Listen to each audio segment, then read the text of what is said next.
Bonsoir à tous. À la une de ce journal, le Sénat redoute un blocus des parlementaires. SDF, une session plénière prévue à 16h a démarré avec 3 heures de retard. Le temps pour le président du Sénat d'essayer de désamorcer ce blocus annoncé des parlementaires SDF. Des négociations restreintes n'ont apporté aucune réponse concrète à leurs revendications sur l'ouverture d'un débat parlementaire sur la crise anglophone. La décentralisation tourne au ralenti au ministère des Affaires sociales face à une demande sans cesse croissante des couches sociales vulnérables. Des mairies se plaignent de l'insuffisance des fonds qui sont transférés dans les collectivités territoriales décentralisées pour leur permettre de répondre aux besoins des couches sociales vulnérables. Indexé, le ministère des Affaires sociales se défend et estime que la prise en charge sociale incombe d'abord aux collectivités territoriales décentralisées. Vous les écouterez dans ce journal. Avez-vous déjà vu une école publique sans infrastructure d'accueil pour les apprenants? C'est un grand reportage réalisé dans une école publique située à Banjul dans la région de l'Ouest où élèves et enseignants vivent un véritable calvaire. On en parle dans ce journal.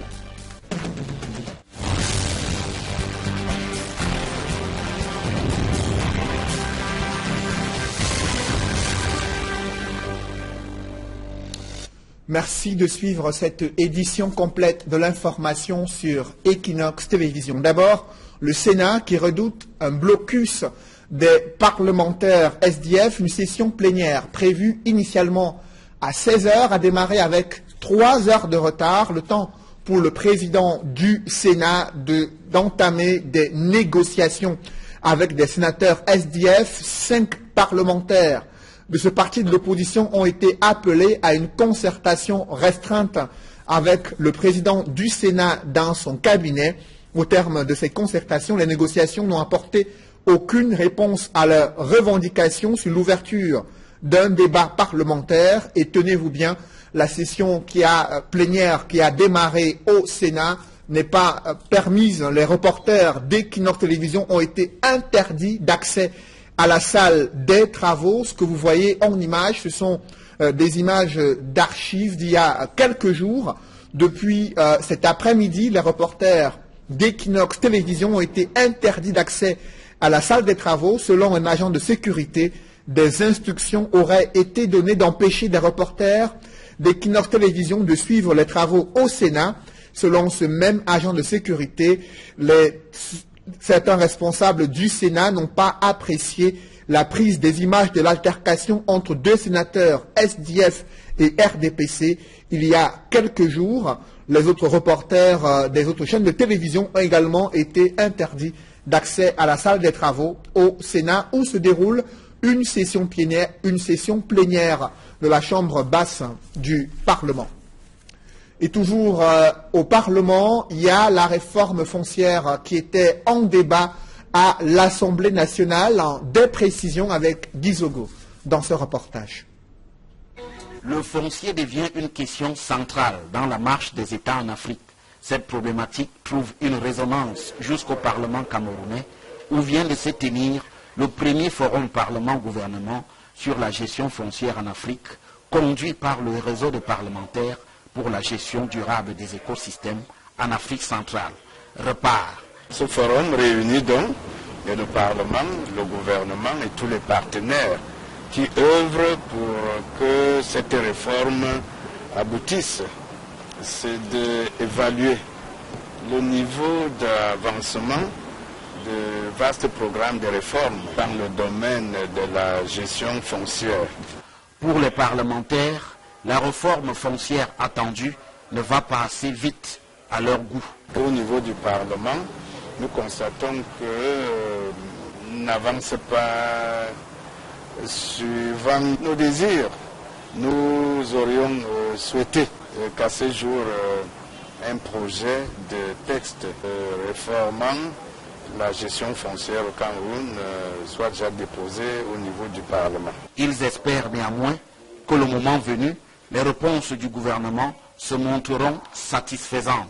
C'est un travail qui avance à pas lents, mais qui, quand il aura abouti, sera un travail définitif et répondra aux attentes de toutes les parties prenantes et surtout de la communauté.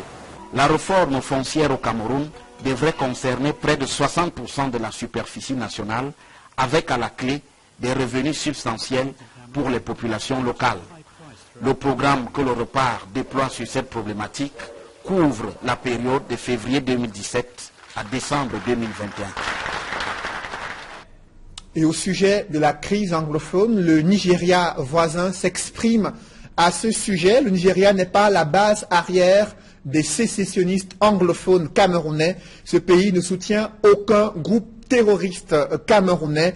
C'est l'envoyé spécial du président de la République fédérale du Nigeria qui a tenu à rassurer le chef de l'État du Cameroun. C'était lors d'une audience qui s'est déroulée au palais de l'Unité à Yaoundé, audience au cours de laquelle il a remis à Paul Biya un message spécial de Muhammadu Buhari, l'envoyé spécial du président nigérian, et dit que son pays est prêt à soutenir le Cameroun dans la recherche des solutions pacifiques dans le cadre de la crise anglophone. Dans le reste de l'actualité, une foule révoltée ce matin a soutenu des activistes engagés à faire tomber une œuvre artistique installée au carrefour Equinox en plein centre-ville de Douala.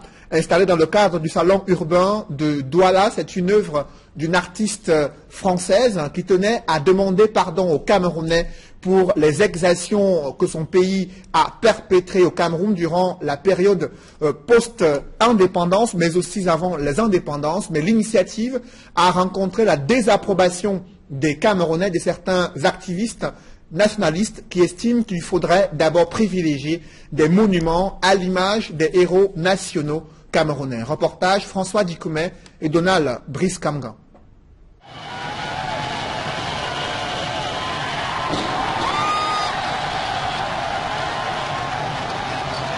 Il est au sol. Comme l'accomplissement d'un vœu populaire, le monument Sylvie Blocher est déboulonné. André Blaise Sama s'est fait leader de ces milliers de Doualais, voire de Camerounais, qui ne digéraient que très mal l'érection au carrefour Equinox à Douala de la statue de l'artiste française. Acclamée par de nombreux curieux qui, pour certains, lui ont prêté main forte, l'activiste renverse l'œuvre controversée. L'arrivée des forces de maintien de l'ordre ne sera plus qu'un non-événement. Sylvie Blocher est tombée. Certains se pressent d'immortaliser l'instant. Il y a beaucoup de gens qui ont combattu pour ce pays, où on ne voit pas leurs monuments. Les Douala Mangabel, les Oumniobé, pourquoi même pas les footballeurs par exemple, comme le Roger Moula, les Marc Vivien Fouet. L'acte commis est courageux. L'activiste a pris le soin de se retirer, traqué par la police. Comment on prend un monument d'un Français, on vient planter ça ici au Cameroun, alors qu'il y a beaucoup de gens qui ont fait beaucoup pour le Cameroun. On n'a pas mis les monuments ici, on a parlé derrière brasserie, qu'on devait aller mettre le monument de Oumniébé. Jusqu'aujourd'hui, on n'a jamais fait. Le renversement de la sculpture draine du beau monde et la circulation est fortement perturbée. La police a du boulot ce matin. Nos administrateurs même nous ont dessus, le délégué même aussi également. Donc nous admettons ce que ça va faire et nous sommes de tout cœur avec lui. Donc, nous allons dans la même lancée avec Blaise et Sama, dans le contexte de déguerpir totalement la colonisation française. Ce qui s'est passé aujourd'hui, c'est une colonisation qui est en train de continuer sous la forme artistique. Nous serons toujours derrière Essama. Il y a par exemple les Douala Mangabel, les Félix Mounier qui sont partis, qui ont fait beaucoup pour le Cameroun. On ne les voit pas. Les enfants qui sont en train de grandir ne savent pas ce qui sont passés. Normalement, le carrefour que vous voyez là doit représenter, le carrefour que vous voyez là, on doit mettre le monument de Camerounais qui sont passés. On doit mettre le monument des Français qui n'ont rien fait pour nous. Il y a près de 4 heures qu'elle était érigée là. Sylvie Blocher a été déboulonnée aux premières heures de ce matin par l'activiste André Blaise Sama, soutenu pour l'occasion par des milliers de mototaximens qui considéraient l'érection ici de ce monument comme une véritable insulte à la mémoire collective camerounaise, notamment celle des héros de l'indépendance du Cameroun. Ici, François Ducoumet, Donald Brice Kamgang, Equinox Télévision. Et précisons que cette œuvre artistique avait été installée dans le cadre du salon urbain de Douala, une œuvre qui représentait une femme blanche portant un message visant à exprimer le pardon d'une Française révoltée des exactions commises par son pays au Cameroun. Avez-vous déjà vu des écoles publiques sans infrastructures adéquates pour accueillir les apprenants? Un cas patent existe à Banjoun. Enseignants et élèves travaillent dans des conditions infernales, tous logés dans un local de fortune, découverte de l'école de Ndjiko Banjoun avec Dallas Kana et Jean-Paul Chouniat.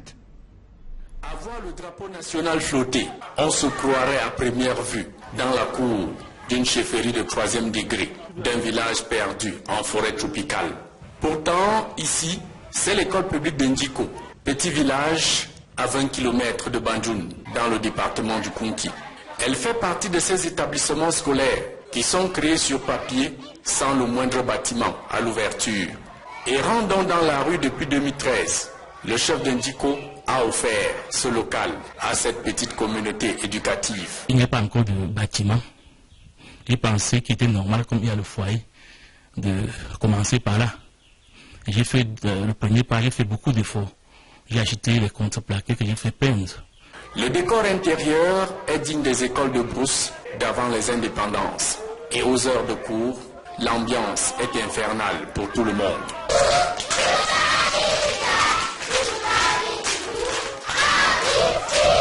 Les salles de classe sont très rapprochées et séparées par des contrevents. On entend des bruits un peu de partout et ça trouble les leçons. Quand tu veux travailler ici, il y a les élèves de la CI, du CP qui sont en train de faire les bruits, mais comme il y a habitué, on fait avec. Les élèves ne peuvent pas bien suivre à cause des bruits. Quelques-uns me demandent de répéter, je suis obligé d'hausser le ton à chaque fois. Et le soir à la maison, quand je me repose, les mots de tête. En saison de pluie, l'eau rentrant de toutes parts suivant la direction du vent. Élèves et enseignants font du sauve-qui-peut. Lorsqu'il pleut, les pluies passent par les fenêtres et les enfants sont obligés de s'entasser, de se reculer. Et ça perturbe les leçons.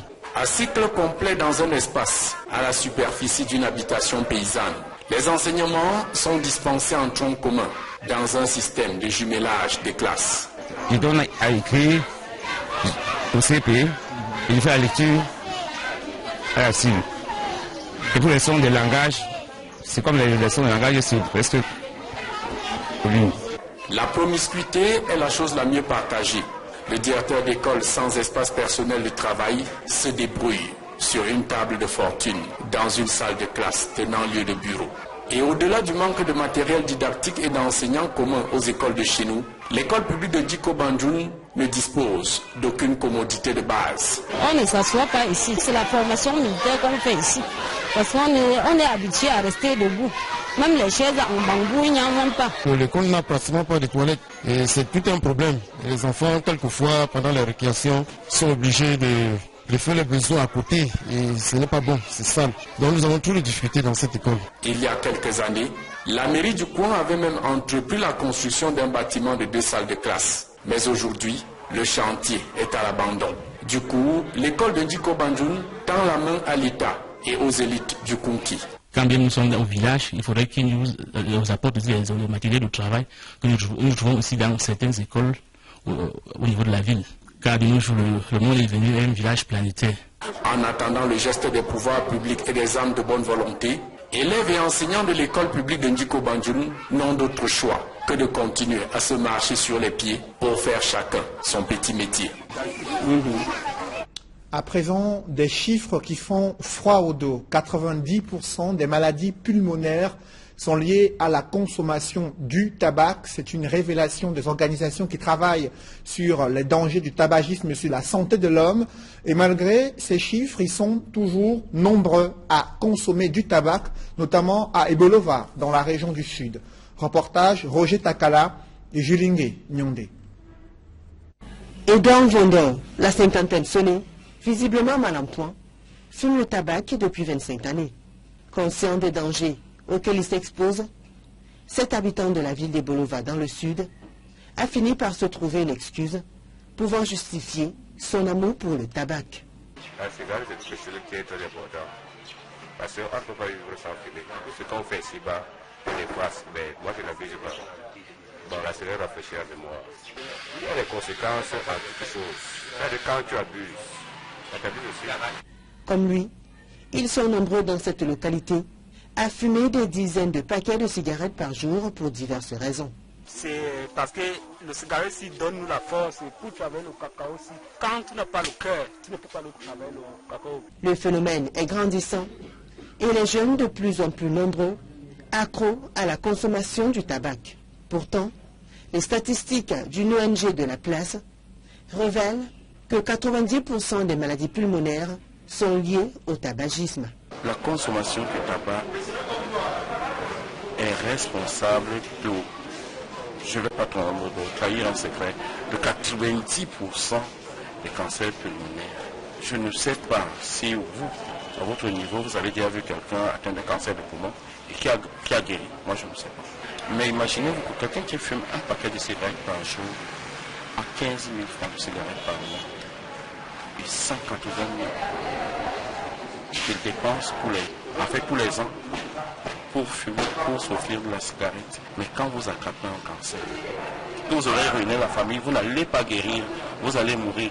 Une rencontre entre hommes et femmes de médias, pilotée par la coalition camerounaise anti-tabac, s'est tenue dans la ville de Bolova afin d'impliquer ces derniers dans la sensibilisation des méfaits du tabac sur la santé. Quel est le bilan de l'opération humanitaire Mercy Ship qui offre à des milliers de Camerounais souffrant de pathologies rares de bénéficier d'une prise en charge médicale gratuite? Il y a encore des efforts à faire pour certaines pathologies, mais les différents médecins engagés dans cette opération humanitaire se félicitent des progrès et des chirurgies effectuées jusqu'ici. On fait le point avec Étienne Pascal Azégué dans ce reportage.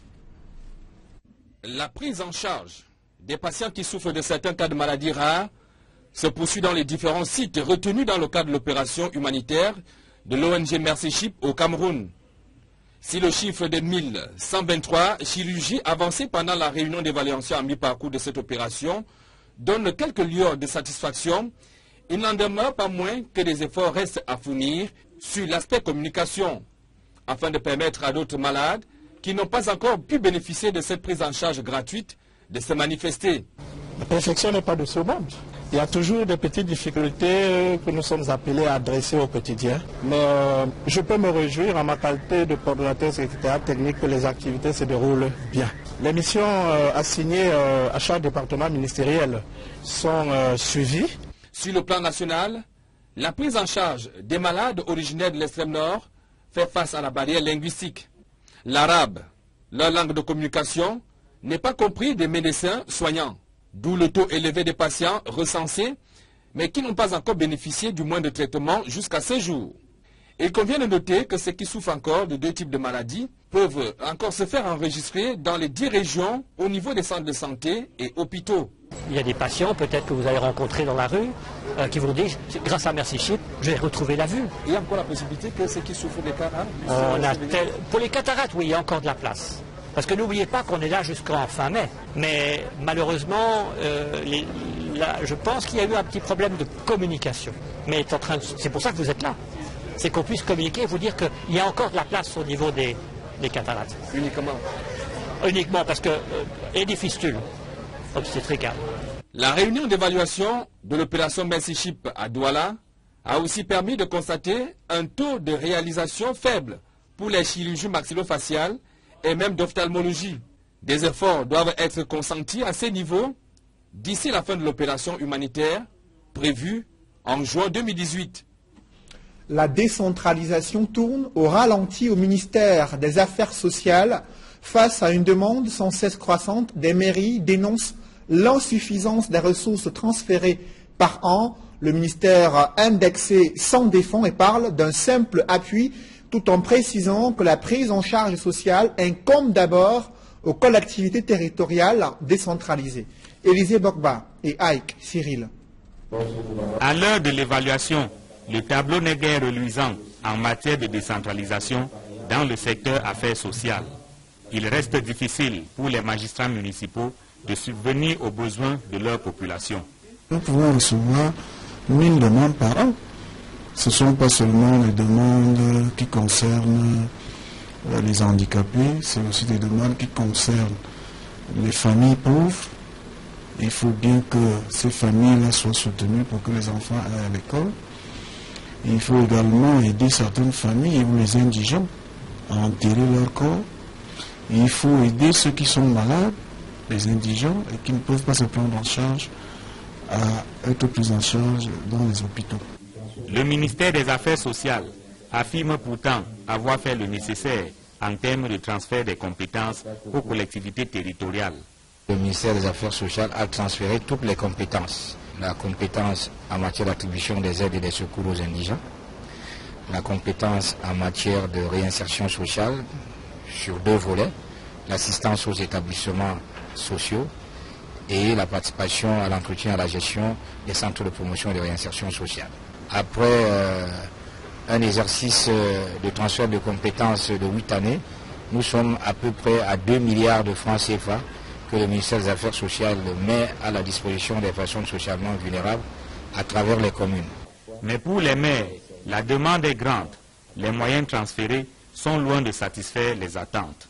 Nous recevons par exemple 100 000 francs par an, ou tout au plus 150 000 du ministère des Affaires sociales.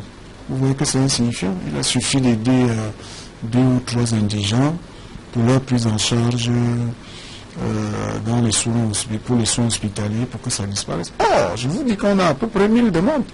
En 2010 et en 2015, le ministère des Affaires sociales a transféré aux communes l'exercice de 3 compétences, parmi lesquelles l'attribution des aides et des secours aux nécessiteux et aux indigents. Une manière pour le MINAS de venir en appui aux collectivités territoriales décentralisées à qui incombe véritablement la tâche d'assurer le bien-être des populations. L'action sociale est d'abord une mission de la commune.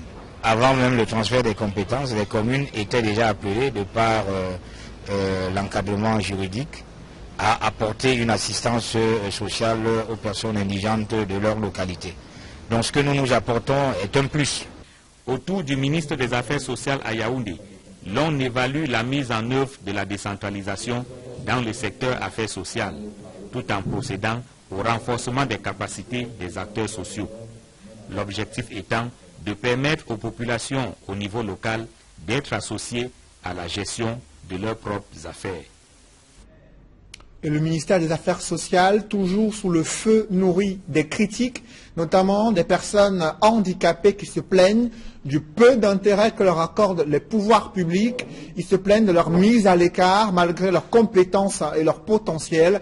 Ils peinent à s'insérer sur le marché de l'emploi. Des réflexions ont été engagées à cet effet pour promouvoir davantage ces couches sociales vulnérables. C'était lors d'une rencontre initiée par la Commission nationale des droits de l'homme et des libertés du Cameroun.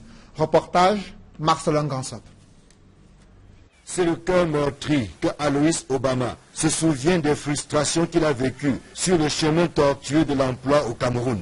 Et pourtant, malgré son handicap, il s'est donné à fond pour avoir une qualification professionnelle. Je suis professionnel de bâtiment, dans le bureau d'études, conception. Après ma soutenance, j'ai entré une demande d'emploi à Rome. Je suis passé même par les affaires sociales à Rome, autant de Mme Alissa que ça n'a pas été. Et c'est là où j'ai décidé de ne plus jamais demander d'emploi à l'État. Ça fait que j'ai trouvé mieux de créer des trucs pareils. Et nous faisons là dans 10 domaines d'activité en Afrique. Les postulats sont la création d'entreprises, la restructuration d'entreprises et puis le financement de projets. Aujourd'hui, le président de l'Association africaine de développement multisectoriel voit la vie autrement. C'est certainement le cas aussi de ces jeunes pensionnaires du centre des aveugles de Tchang dans la région de l'Ouest. Malgré leur handicap, ils ont accepté de se former et excellent aujourd'hui dans l'exercice de quelques activités génératrices de revenus. Là, je suis en train de faire le canage des chaises. C'est difficile de vous expliquer comment je fais, comme je ne vois pas. Bon, Moi je touche plutôt, moi je ne vois pas, j'essaie quand je passe au fil, j'essaie de toucher, comme sont alignés les fils, comme sont placés les fils. Ces personnes handicapées donnent donc à voir et à apprécier à la première édition de la Foire nationale de l'emploi, à elle dédiée, organisée dans le sillage de la célébration le 10 décembre 2017 de la 69e journée internationale des droits de l'homme. Occasion pour ces couches vulnérables d'attirer une fois de plus l'attention des pouvoirs publics sur leur triste sort. Vraiment, je suis désolé de vous dire que comme ce n'est pas une activité sportive, comme ce n'est pas une activité de guerre, où on va dans le gouvernement va déverser des milliards, mais quand il s'agit donc maintenant là de l'employabilité des personnes handicapées, nous nous prenons vraiment pour trouver de l'argent pour l'achat de matières premières. Nous ne recevons même pas de subventions annuelles que nous recevions avant.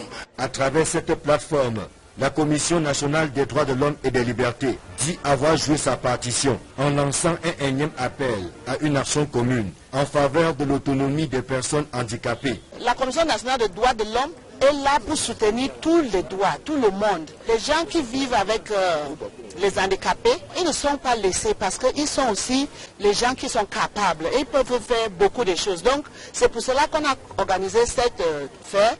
En visitant les stands d'exposition, force est de constater que les personnes handicapées en ont marre d'arborer la casquette d'éternel assisté. Elles sont capables de bien des choses et ne demandent qu'à être accompagnées. Quel est le degré de maîtrise des normes et de la qualité dans le montage des projets et le management des entreprises dirigées par des femmes au Cameroun? La question est au centre d'un débat qui se poursuit à Yaoundé visant à promouvoir l'entrepreneuriat féminin et la norme et la qualité dans les milieux des affaires au Cameroun. Élisée Borba et Aïk Cyril. Selon des chiffres de l'enquête camerounaise auprès des ménages et CAM4, 9 femmes chefs d'entreprise sur 10 au Cameroun évoluent dans le secteur informel qui lui-même représente 88,6% de l'économie nationale.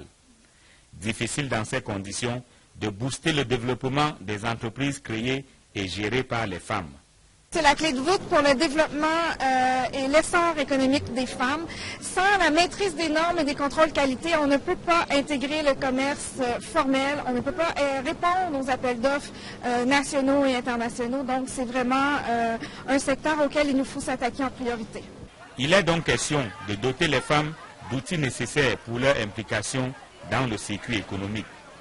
Toute chose qui implique le renforcement de leur pouvoir économique et leur intégration dans le processus de croissance, sans oublier le renforcement des capacités des femmes à appliquer les normes et les systèmes de contrôle de la qualité. Il s'agit en réalité, sous l'égide des organismes nationaux de normalisation, donc la NOR, d'aider les femmes à s'organiser dans leurs travaux quotidiens et surtout les femmes entrepreneurs à s'organiser pour être compétitives, c'est-à-dire améliorer leur capacité de production, leur capacité de vente, leur capacité même de pouvoir conquérir certains marchés en s'appuyant sur les normes et la qualité. Installés dans leurs fonctions à Yaoundé, les membres de la cellule nationale Femmes et Normalisation du Cameroun ont pour mission de mener la sensibilisation sur l'importance des normes et de la qualité comme facteur clé de la compétitivité de l'entrepreneuriat féminin. Le Parlement camerounais vit au rythme des blocus et boycotts de certains députés et sénateurs SDF qui exigent l'ouverture d'un débat parlementaire sur la crise anglophone, mais rien n'a avancé jusqu'ici. Seule une altercation entre deux parlementaires qui a failli dégénérer en une violente bagarre, preuve des clivages politiques qui ne cessent de se creuser entre la classe politique au sujet de cette crise anglophone. Nous en parlons en deuxième partie de ce journal.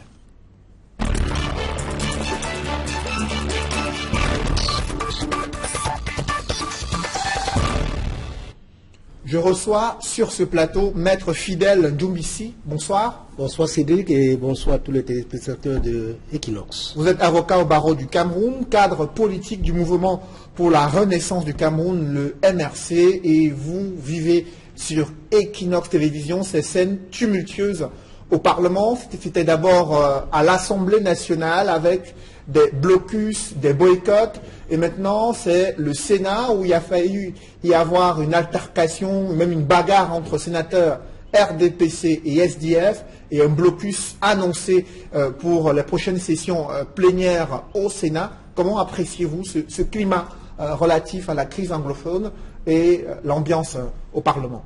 Oui, je pense que c'est un climat qui n'honore pas notre pays. Ça ne renvoie pas une bonne image d'un pays comme le nôtre qui se revendique d'une démocratie.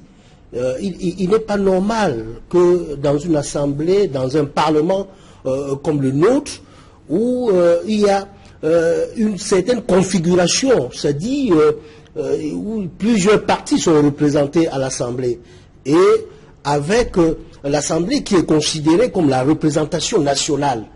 Et au-delà du rôle des députés qui consiste à voter les lois, à contrôler l'action du gouvernement, le Parlement est quand même une tribune. C'est une tribune, c'est un lieu de débat. Et en démocratie, on devrait débattre. Donc, c'est pas bon pour notre pays, pour l'image, qu'on refuse à un parti politique qui constitue quand même un groupe parlementaire d'inscrire une question à l'ordre du jour de l'Assemblée, à l'ordre du jour de la session, pour débattre.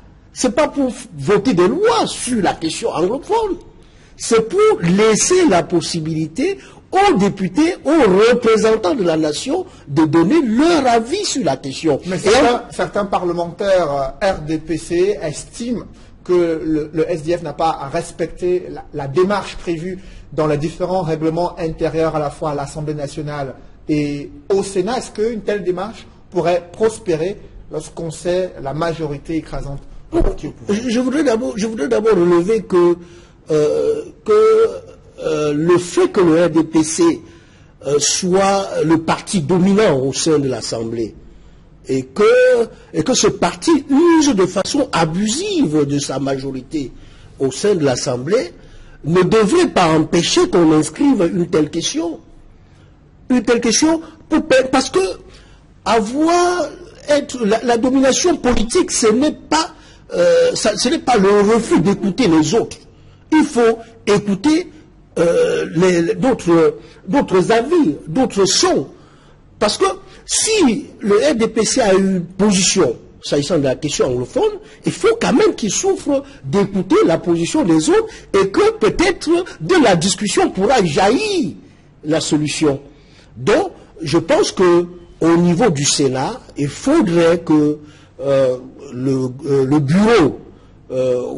bureau du Sénat puisse rectifier ce qui s'est passé au sein de l'Assemblée nationale pour permettre que cette question soit inscrite pour satisfaire au moins cette frange de la représentation nationale. Justement, il y a eu une scène inédite qui s'est produite au Sénat, cette altercation entre un sénateur RDPC, le président du groupe parlementaire du SDF, et celui du SDF estime que les parlementaires SDF ont été traités de sécessionnistes. Le sénateur RDPC ne se reconnaît pas dans ses propos, mais cela montre qu'il y a des clivages assez profonds au sujet de cette crise, selon vous? Oui, il y a, cela ne date pas d'aujourd'hui et on arrive à cette situation à cause de l'attitude arrogante et méprisante de ceux qui nous gouvernent. Et actuellement, on voit qu'il y a des tensions et progressivement, nous risquons d'aller à des tensions non maîtrisables. Donc, il faudrait que ceux qui nous gouvernent reviennent sur leur position et prennent des décisions qui favorisent le dialogue. Justement, il y a une décision qui a été prise par le chef de l'État, c'est la décision de mettre hors d'état de nuire, c'est ceux qu'il a qualifiés de terroristes sécessionnistes dans les régions du nord-ouest et du sud-est après une série d'attaques perpétrées contre des soldats camerounais. Comment vous appréciez cette option militaire privilégiée sur le théâtre de la crise anglophone? Nous pensons que c'est une option qui n'est pas bonne et elle est dangereuse. En quoi elle est dangereuse? Elle est dangereuse parce que nous risquons d'assister à une armée qui va en guerre contre son peuple. C'est ça le risque. Et nous pensons que le 22 octobre dernier, le professeur Maurice Kamto avait déjà tiré la sonnette d'alarme dans un communiqué de presse qu'il a publié. Et il indiquait qu'il y avait un risque et qu'il était inquiétant d'assister à un effacement du politique et la mise entre parenthèses de la Constitution et de la loi au profit de la militarisation. Et c'est très dangereux. Parce que le 12 octobre, c'est-à-dire au lendemain des événements du 1er octobre, des événements douloureux qui sont déroulés dans la partie anglophone, le ministre de la Défense, le ministre délégué à la présidence en charge de la Défense, a réuni tous les officiers et s'est comporté, il a agi comme s'il était le chef d'état-major général des armées, comme si nous étions déjà en situation d'exception ou c'est-à-dire d'urgence. C'est-à-dire comme si les conditions prévues par l'article 9 de la Constitution étaient déjà mises en place alors que le président de la République n'a pas décrété l'état d'urgence. Mais la gravité, et il n'a pas également décrété. Mais la gravité de la situation dans les régions anglophones avec ces attaques perpétrées contre des soldats qui sont déployés selon le gouvernement pour protéger les populations et préserver l'intégrité du territoire, le gouvernement devrait-il rester silencieux face à ces attaques, ne rien faire? Non, c'est pas ce que nous disons. L'État du Cameroun doit rester debout, mais doit être un État républicain, c'est-à-dire le gouvernement doit accomplir les actes conformément à la loi et à la Constitution. Parce que l'article 9 de la Constitution prévoit l'état d'urgence et l'état d'exception. Si le président de la République estime que la situation est grave, il doit décréter l'état d'urgence. Ou bien il doit décréter l'état d'exception. Et ça ne se fait pas par simple déclaration laconique, comme il a fait récemment. Si c'est l'état d'urgence, qui prend le décret prononçant l'état d'urgence, comme exige la Constitution? Ou il prend le décret prononçant l'état d'exception, et dans ce cas, la loi exige qu'il doit informer la nation par communication. Donc il doit informer la nation s'il y a état d'exception et il doit faire un discours dans ce sens. Donc pour le moment, nous assistons, nous sommes comme dans une situation d'état d'urgence ou d'état d'exception. Quels sont ces éléments qui vous permettent d'affirmer que l'on est, selon vous, dans une situation d'urgence, d'état d'urgence dans ces régions anglophones? Non, il y a au moins deux éléments. Premier élément, c'est la réunion tenue par le ministre délégué à la présidence en charge de la défense le 12 octobre. Il a réuni tous les officiers de l'armée, et même les officiers du corps des sapeurs-pompiers. Donc, il a fait une réunion de guerre. Et à ce moment, il a parlé de la question du maintien de l'ordre, alors que cela relève de la compétence du ministre de l'administration territoriale. Lorsque c'est les autorités militaires qui parlent de la question de maintien de l'ordre, c'est grave, c'est qu'on est en état d'urgence ou en état d'exception, sans que le président de la République ait préalablement pris le décret prononçant cet état-là. Et deuxième élément, vous avez souligné tout à l'heure que le président de la République a déclaré que ceux qui sont engagés à mettre le pays en difficulté seront mis hors d'état de nuire, sans au préalable près les décrets d'état d'urgence ou d'état d'exception, comme exige la Constitution. Justement, l'on se dirige vers la fin de l'année 2017. Depuis sa rencontre avec le secrétaire général des Nations Unies, une rencontre qui n'était pas officielle au palais de l'Unité à Yaoundé, d'aucuns s'attendaient à ce que cette pression de l'ONU fasse le chef de l'État sortir de sa réserve. et justement s'engager sur la voie du dialogue inclusif tant réclamé par l'opposition et la société civile, mais aussi la communauté internationale. Comment vous appréciez l'attitude du chef de l'État dans le cadre de la gestion de cette crise anglophone? C'est une attitude qui nous inquiète. Et nous, au Mouvement pour la Renaissance du Cameroun, nous interrogeons sur l'agenda du gouvernement, sur cette question, étant donné que le MRSC a fait des propositions concrètes pour la question anglophone. Déjà que dans notre projet de société, la question anglophone est inscrite. Et à chaque fois, nous avons fait des propositions, le professeur Maurice Kamto a fait des propositions concrètes. Et nous ne sommes pas,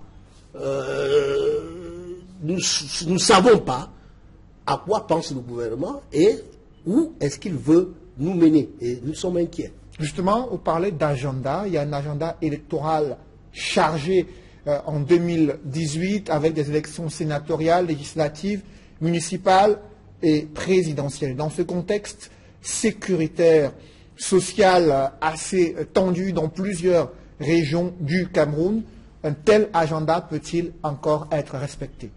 Oui, nous pensons que les élections doivent se tenir. Le président Maurice Kamto, le professeur Maurice Kamto l'avait fort indiqué il y a quelque temps qu'il ne faudrait pas qu'il y ait glissement du calendrier électoral. Et nous pensons que le gouvernement prendra toutes les mesures qui s'imposent pour qu'avant la tenue des élections, qu'il y ait la paix sur toute l'étendue du territoire, pour que ces élections se déroulent dans les bonnes conditions. Ça, c'est notre souhait.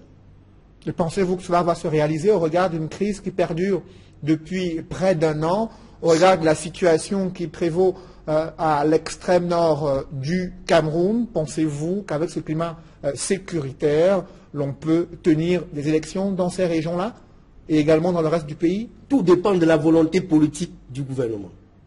S'il y a une bonne volonté politique pour régler la crise dans les parties anglophones du pays, ce sera fait. Il suffit seulement, comme nous avons proposé au MRSC, c'est d'ouvrir le dialogue pour apaiser. Parce que lorsqu'on débat, lorsqu'on discute, ça apaise les tensions. Mais il y a eu des premiers échanges entre le consortium de la société civile anglophone et des membres du gouvernement. Cela n'a pas changé la situation sur le terrain. Est-ce que le dialogue en lui-même est suffisant? Suffit-il simplement d'ouvrir le dialogue pour résoudre déjà cette crise? Quels sont les autres éléments que vous attendez concrètement pour qu'on puisse traiter des causes profondes de la crise anglophone? Nous pensons que le dialogue, c'est la solution qui paraît efficace. Parce que dans le cadre d'un dialogue, il y a des propositions qui peuvent fuser. Chacun va donner ses propositions et avec des discussions qui auront lieu, le gouvernement pourrait avoir suffisamment d'éléments pour décider et permettre que le calme revienne, que la paix revienne.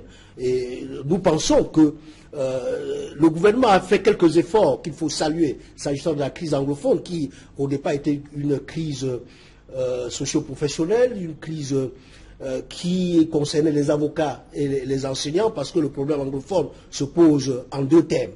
Il faut le savoir. Le premier thème dans lequel se pose le problème anglophone est culturel. C'est-à-dire les anglophones se plaignent de ce que la culture anglo-saxonne héritée de l'administration britannique n'est pas respectée dans le cadre de l'État unitaire.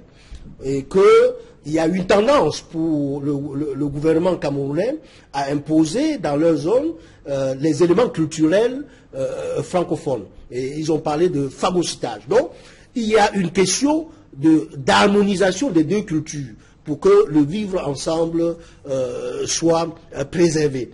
Et le deuxième terme dans lequel se pose la question anglophone, c'est la question du développement local. et qu'ils se plaignent de ce que leurs régions ne sont pas développées. Et ce n'est pas seulement leur région, mais comme disait Victor Hugo, quand je parle de vous, quand je parle de moi, je parle de vous. Donc les anglophones, sur ce plan, ont parlé de toutes les régions camerounaises où il y a nécessité de faire à ce que les collectivités territoriales décentralisées puissent avoir suffisamment de moyens pour développer leur localité. Justement, et le chef de l'État doit s'exprimer en fin d'année, le 31 décembre, aux Camerounais. Quelles sont vos attentes par rapport à ce discours du président de la République? Oui, nos attentes par rapport au discours du président de la République, c'est d'abord sur la crise anglophone. Nous attendons écouter la réponse qu'il va donner aux réclamations insistantes du dialogue. C'est ça, nous attendons ça. Que le président de la République se prononce sur les revendications du dialogue sur la crise anglophone. Les revendications venant de la société civile, des hommes politiques et de la communauté internationale. Nous attendons que le président de la République donne une réponse et nous dise dans quelle forme, dans quel cadre on pourra dialoguer pour résoudre cette crise.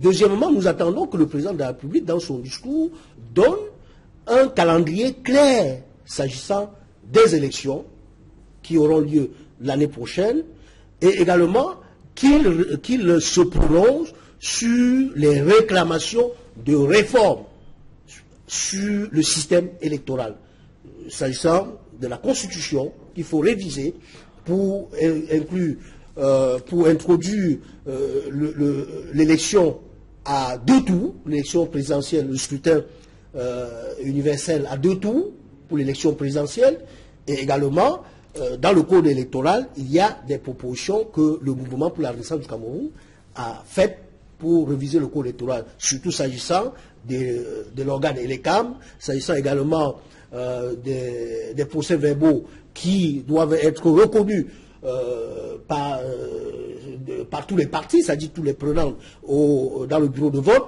Et également, nous avons demandé que lorsque les procès-verbaux sortent du bureau de vote, ils ne doivent pas faire escale dans le laboratoire de fraude et de l'ELECAM, doit aller directement à la commission départementale ou bien à la commission communale.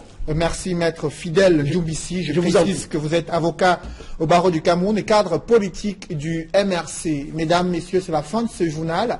Merci de l'avoir suivi. Restez sur Equinox Télévision juste après cette édition du 20h, l'émission Regard Social, présentée par Éric Fernand. Kwamo. Bonne soirée sur Equinox Télévision.